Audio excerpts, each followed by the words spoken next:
ये फिल्म हमें सीधे एक पोस्ट एपोकैलिप्टिक दुनिया के बीचों बीच ले जाती है।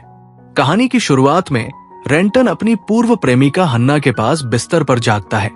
तभी 3 नकाबपोश आदमी कमरे में घुस आते हैं और उसे जबरन ले जाते हैं। रेंटन भागने की कोशिश करता है और जब उनमें से एक उसे पकड़ने की कोशिश करता है तो रेंटन उसे सीढ़ियों से धक्का दे देता है, जिससे उसकी मौत हो जाती है। लेकिन तभी रेंटन फिर से उसी बिस्तर पर उसी समय पर जाग जाता है। एक बार फिर वही नकाबपोश लोग कमरे में घुस आते हैं और उसे रिसर्च रूम में ले जाते हैं, जहां एक चौथा नकाबपोश आदमी पहले से मरा हुआ पड़ा है। रेंटन और हन्ना को कुर्सियों से बांध दिया जाता है। तब नकाबपोशों का नेता बताता है कि जो आदमी मरा पड़ा है वो उनका कजिन था और उसका नाम कज था, जिसकी मौत रेंटन की अजीब सी मशीन से करंट लगने से हुई। वो अपने साथियों को ब्रदर और सनी के नाम से परिचित कराता है और खुद को फादर कहता है। उनका मकसद रेंटन के स्क्रिप्ट्स सिर्फ पैसे नहीं बल्कि मूल्यवान मुद्रा लेना है और वो उन्हें सोचने के लिए 5 मिनट का समय देते हैं और खुद किचन में स्नैक खाने चले जाते हैं। रेंटन के पास सेब होते हैं जो अब इस दुनिया में दुर्लभ हो चुके हैं। कुर्सी को खींचते हुए वो मेज तक पहुंचता है और अपने दांतों से कैंची उठाकर नीचे गिराता है ताकि उन्हें हाथ से उठाकर खुद को और हन्ना को आजाद कर सके। रेंटन को लगता है कि ये लोग हन्ना का पीछा करते हुए यहां आए हैं और उसे पहले ही समझ जाना चाहिए था कि हन्ना की निगरानी हो रही है।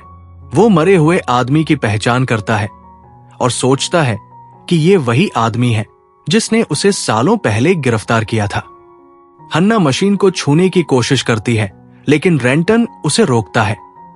मशीन में 20,000 वोल्ट का करंट है। वो उसे ARQ कहता है, आर्किंग रिकर्सिव क्वाइन, और मानता है कि ये लोग उसी के लिए आए हैं। हन्ना को लगता है कि ये लोग सिर्फ भूखे हैं, लेकिन रेंटन का मानना है कि ये तोरस कंपनी के लोग हैं जिन्होंने उसे मशीन चुराने के लिए पकड़ने भेजा है। हालांकि रेंटन का कहना है कि उसने मशीन नहीं चुराई, उसने ही इसे बनाया था जब वो तोरस कंपनी में इंजीनियर था। रेंटन एक टेसर ग्लव पहनकर हन्ना को कमरे में रुकने को कहता है और खुद बाहर जाता है। वो देखता है कि तीनों आदमी टीवी पर न्यूज देख रहे हैं जिसमें ऊर्जा युद्ध, एनर्जी वॉर्स की बात हो रही है और बताया जा रहा है कि तोरस कंपनी पूरी दुनिया पर कब्जा कर रही है, जबकि एक विद्रोही समूह ब्लॉक उसे रोकने की कोशिश कर रहा है। रेंटन और हन्ना मिलकर योजना बनाते हैं।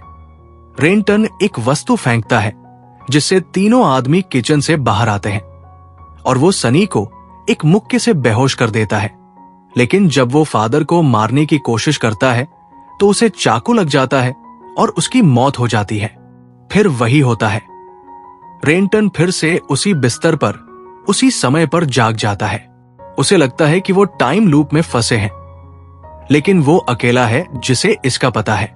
वो हन्ना को ये समझाने की कोशिश करता है, लेकिन वो उसे पागल समझती है।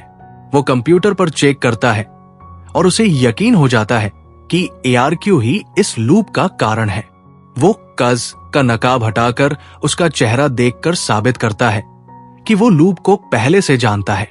इस बार वे बेसमेंट में जाते हैं और योजना बनाते हैं कि तीनों आदमियों को जहर से मार देंगे। रेंटन थर्मोस्टेट चालू करता है और हन्ना को फर्नेस में साइनाइड गैस डालने को कहता है, लेकिन हन्ना ऐसा करने में असमर्थ रहती है और तीनों फिर से उन्हें पकड़ लेते हैं। इस बार फादर को मारने से हन्ना रोकती है और खुलासा होता है कि हन्ना उन्हीं की साथी है। वे उसे मदर कहते हैं। वो बताती है कि वे ब्लॉक से हैं और निर्दोषों को नहीं मारते। रेंटन कहता है कि अगर हन्ना स्क्रिप्ट्स मांगती तो वो दे देता, लेकिन सनी उसे गोली मार देता है। एक बार फिर रेंटन बिस्तर पर जागता है और दरवाजा बंद करने की कोशिश करता है, लेकिन फिर से पकड़ा जाता है। वो खुद को आजाद करता है, लेकिन हन्ना को नहीं, और उससे उसका अतीत पूछता है। हन्ना बताती है कि जब तोरस ने रेंटन को पकड़ा तो वो भाग निकला, लेकिन उसे 3 दिन तक टॉर्चर किया गया। उसकी नागरिकता छीन ली गई और उसे रिफ्यूजी कैंप में भेजा गया। रेंटन हन्ना को बेसमेंट में ले जाकर धोखा देता है और उसे बिजली से बेहोश कर देता है। वो अपनी कहानी भी बताता है, कैसे तोरस ने पहले उसे झूठा कहा और फिर उसकी मशीन को हथियाने की कोशिश की। वो पूछता है कि क्या हन्ना सच में ब्लॉक के लिए काम करती है या तोरस के लिए। हन्ना अपने जख्म दिखाकर बताती है कि वो ब्लॉक की फ्रीडम फाइटर है। वे दोनों मास्क पहनते हैं और किचन में जाते हैं। हन्ना सनी को इलेक्ट्रोक्यूट करती है और रेंटन गैस कैनिस्टर से बाकी लोगों को धमकाता है। वे पुरुषों को अनुसंधान कक्ष में ले जाते हैं और उन्हें कुर्सियों से बांध देते हैं। यहां हमें पता चलता है कि फादर, जिसका असली नाम ग्रिम है, हन्ना का प्रेमी है और भाई को उसके साथ जो कुछ भी किया उसके लिए मुक्का मारता है। जब वो ग्रिम से कहता है कि हन्ना उसके साथ जाएगी, ग्रिम उस पर कूद पड़ता है और रेंटन उसे मुक्का मारने के लिए अपने दस्ताने को शक्ति देकर जवाब देता है, लेकिन हन्ना उसे रोकने के लिए आती है। रेंटन उसे बताता है कि अगर वो उसके साथ आने के लिए तैयार हो जाती है तो वो ब्लॉक को स्क्रिप्स देगा। हन्ना मना कर देती है और उसे बंदूक से धमकाती है। चूंकि रेंटन को विश्वास नहीं होता कि वो उसे गोली मार देगी, इसलिए वो इसके बजाय ARQ को गोली मार देती है, जिससे रेंटन सहयोग करने के लिए तैयार हो जाता है। घटनाएं हमेशा की तरह होती है और एक बार जब वे शोध कक्ष में अकेले होते हैं तो रेंटन कंप्यूटर की जांच करने से पहले उन्हें कैंची से मुक्त कर देता है। सभी लूप लॉग किए गए हैं, उनमें से 5 है और वे हमेशा एक ही समय पर शुरू और समाप्त होते हैं।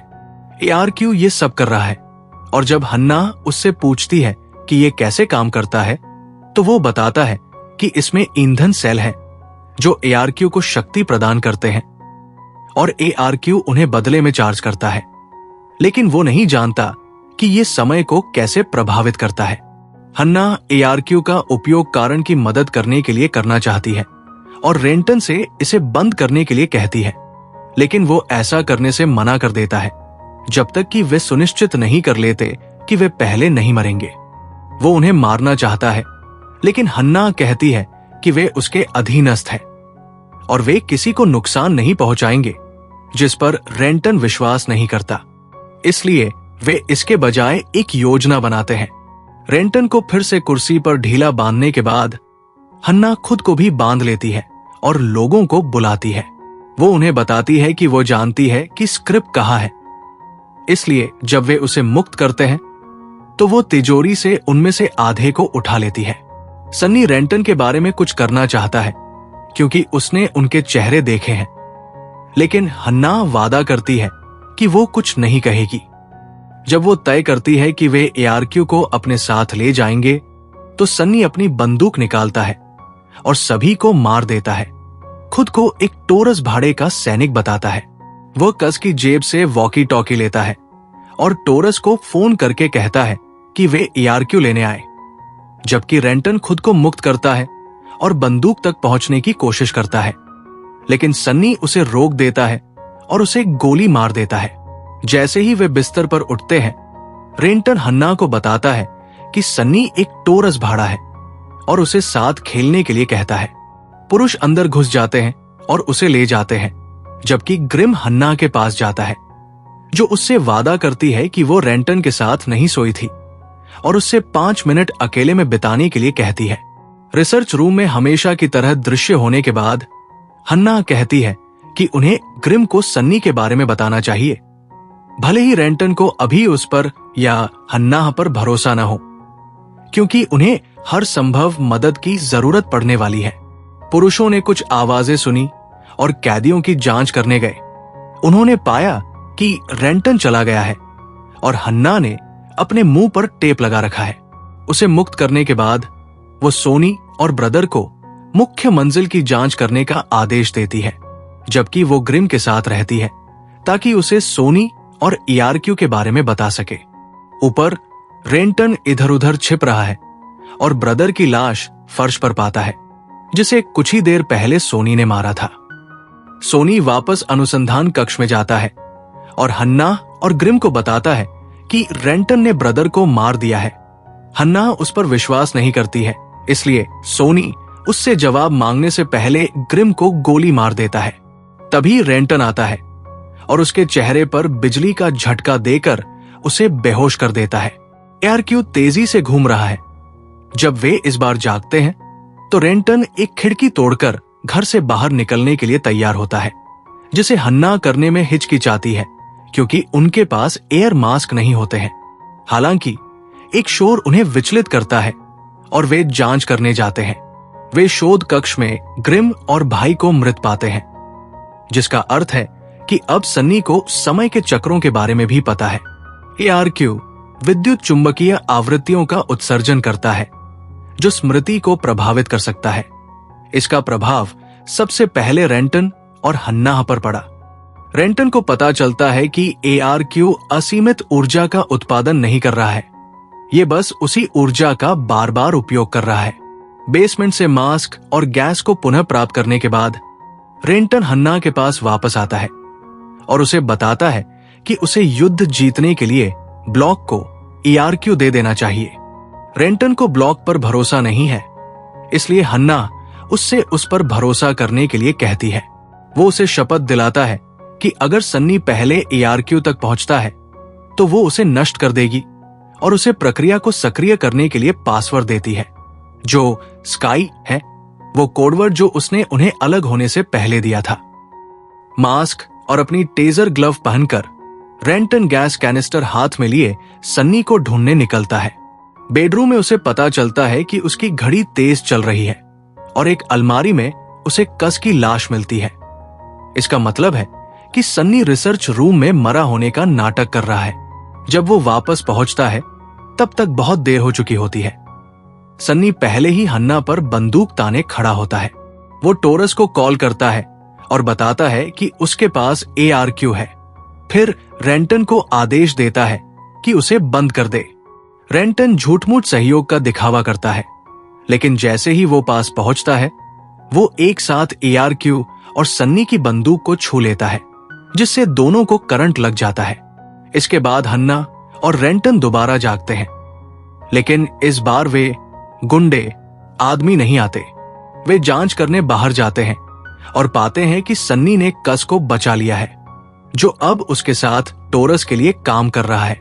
सन्नी ग्रिम और ब्रदर को मार देता है और रिसर्च लैब का दरवाजा बंद कर देता है।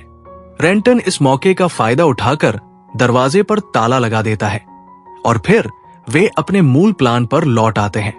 वे थर्मोस्टेट को तेज कर देते हैं, मास्क पहनते हैं और गैस कैनिस्टर को फर्नेस में फेंक देते हैं। तभी रिसर्च रूम से कोई आवाज आती है और वे जाकर देखते हैं कि सन्नी ने कज और खुद को मार लिया है ताकि उन्हें धीमा किया जा सके, क्योंकि टोरस आ रहा है। रेंटन और हन्ना के बीच एक बार फिर बहस होती है कि एआरक्यू को ब्लॉक को देना चाहिए या नहीं। गुस्से में हन्ना एक वस्तु बोर्ड पर फेंक देती है, जिससे वो टूट जाता है। ये देखकर रेंटन को एक एहसास होता है और वो कंप्यूटर पर जाकर वही अजीब वीडियो फिर से चलाता है। उसमें भी बोर्ड टूटा हुआ है। उन्हें याद नहीं आता कि उन्होंने वो वीडियो कब बनाया था, जो एक रीसेट से ठीक पहले रिकॉर्ड हुआ था। वीडियो में टोरस द्वारा भेजे गए रोबोट्स भी दिखते हैं, जिससे रेंटन जल्दी से एआरक्यू को बंद करने की कोशिश करता है। हन्ना तिजोरी से स्क्रिप्ट्स निकालने जाती है, लेकिन रास्ते में उसे ग्रिम के मुंह में कुछ दिखता है। वो खून पर प्लास्टिक शीट बिछाकर पास जाती है और देखती है कि ग्रिम के मुंह में एक कागज का टुकड़ा है जिस पर स्काई लिखा है। जब वो प्लास्टिक से बाहर निकलती है तो उसके पैर खून से छूते हैं, जो एआरक्यू के लिए एक कंडक्टर बन जाता है और उसे करंट लग जाता है। हन्ना की मौत से टूट चुके रेंटन एआरक्यू को बंद नहीं करता और अगली लूप का इंतजार करता है। जैसे ही वे जागते हैं, ग्रिम और ब्रदर कमरे में घुसते हैं और हन्ना उन्हें सब कुछ बता देती है। अब वे भी लूप्स को याद रखने लगे हैं, इसलिए वे मदद करने को राजी हो जाते हैं। चारों घर में चुपचाप घूमते हैं, लेकिन सन्नी पहले से तैयार था। वो और कज उन्हें पकड़कर रिसर्च रूम में ले जाते हैं। रेंटन पासवर्ड नहीं बताता तो कज हन्ना को दम घोंटकर मारने की धमकी देता है। मजबूरन रेंटन बोलता है। सन्नी इलेक्ट्रिकल ट्रैप को निष्क्रिय कर देता है और हन्ना को एआरक्यू से धक्का देता है, ये चेक करने के लिए कि अब वो सुरक्षित है या नहीं। कज, जो भागने की कोशिश कर रहे ब्रदर को गोली मार देता है। सनी देखता है कि ARQ अब भी घूम रहा है और रेंटन से इसे बंद करने को कहता है। रेंटन दीवार पर लगे स्विच से पूरे घर की बिजली काट देता है और हन्ना को भागने को कहता है। अंधेरे में कुछ गोलियां चलती हैं, शायद ग्रिम मारा जाता है, लेकिन रेंटन और हन्ना भाग निकलते हैं। वे घर के बाहर निकलते हैं, अपने सिरों पर कंबल और एक छोटा एयर मास्क पहनकर बारी बारी से सांस लेते हैं, क्योंकि बाहर की हवा जहरीली है। जमीन पर एक काली जमी हुई रेखा उन्हें यह समझने में मदद करती है कि टाइम लूप वही खत्म होता है। रेंटन हन्ना से कहता है कि वह पास के सेफ हाउस चली जाए, जबकि वो ARQ को नष्ट करेगा, लेकिन हन्ना मना कर देती है और कहती है कि वो उसके साथ वापस जाएगी। वे दोनों घर लौटते हैं और एक अलमारी में छिप जाते हैं जब वे कस को पास आते सुनते हैं। वो हन्ना का नाम पुकार रहा होता है और हन्ना पहचान जाती है कि वही है जिसने उसे पहले प्रताड़ित किया था। वो बाहर निकलकर उस पर झपट पड़ती है। कस उसे धक्का देता है, लेकिन रेंटन उसे पकड़कर मारता है। हन्ना रसोई से केरोसिन का एक जार लाती है, कस पर उड़ेलती है और आग लगा देती है। तभी बिजली वापस आ जाती है, मतलब सन्नी ने ARQ को फिर से चालू कर दिया है। वे रिसर्च रूम भागते हैं और रेंटन सन्नी से लड़ता है। अंततः उसका सिर ARQ पर मारकर उसे मार डालता है। तभी सन्नी के वॉकी टॉकी पर एक मैसेज आता है कि टोरस आने वाला है। रेंटन कंप्यूटर पर जाकर ARQ को बंद करने की कोशिश करता है और हन्ना से कहता है कि वह इसे ब्लॉक को दे सकती है, लेकिन वो एक नई बात खोजता है। हर 9 लूप्स में एक रुकावट होती है जो एक सीक्वेंस बनाती है। वे हजारों बार इस सीक्वेंस से गुजर चुके हैं और हर बार सीक्वेंस के बाद उनकी यादें भी रीसेट हो जाती हैं। इसी वजह से उन्हें वो वीडियो याद नहीं रहता। टोरस उसी तरह आ रहा है जैसे वीडियो में देखा गया था। वे दोनों तय करते हैं कि अब ARQ को नष्ट करना होगा, लेकिन रेंटन आखिरी समय में रुक जाता है और कहता है कि उन्हें फिर से कोशिश करनी चाहिए। हन्ना कहती है कि वे पहले ही हजारों बार कोशिश कर चुके हैं, लेकिन रेंटन कहता है कि इस बार वे एक सही मैसेज छोड़ सकते हैं। वो अपने भविष्य के खुद को चेतावनी देने वाला वीडियो रिकॉर्ड करता है। तभी टोरस के रोबोट्स अंदर घुसते हैं और दोनों को मार डालते हैं। फिल्म का अंत इस दृश्य से होता है कि अगली लूप में हन्ना रेंटन से पहले जागती है।